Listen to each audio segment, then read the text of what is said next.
It's usually a group of 8, but now it's a group of 20. As the financial crisis continues to plague economies around the world, heads of state from all corners of the globe converge upon Washington to find a way to stem the economic carnage. The first ever G20 heads of state meeting to address this crisis is already a breakthrough in terms of how the world deals with global issues. Officials from the European Union, China, and emerging markets like Saudi Arabia and Brazil flew in for the two-day summit Friday.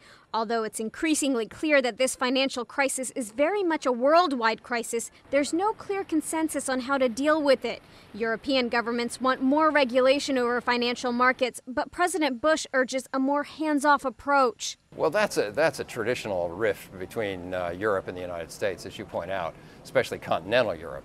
The Germans and the French for a long period of time have had a much more active role for government in financial markets than the UK and the US. So there is definitely a divergence of view on that. But as the president straddles between maintaining a free enterprise market while wrestling with the idea of government bailouts, economists like Colin Bradford point out a hands-off approach in this time may not be the best thing for the economy. It's just patently not true that hands-off laissez-faire capitalism leads to a sustainable growth path without financial disturbance. It's patently not true. It's quite the contrary, in fact. So I do think that the U.S. has something to learn. As more bleak economic news pours in on a daily basis, those without jobs and those who can't afford their homes turn anxiously to their leaders, wondering if they can help turn this economy around. Although President-elect Barack Obama will not be attending this weekend summit, it's safe to say that much of this will fall in his lap. It's not clear yet how much will be accomplished from this meeting, but President Bush hopes they will at least be able to lay down a foundation for the next administration.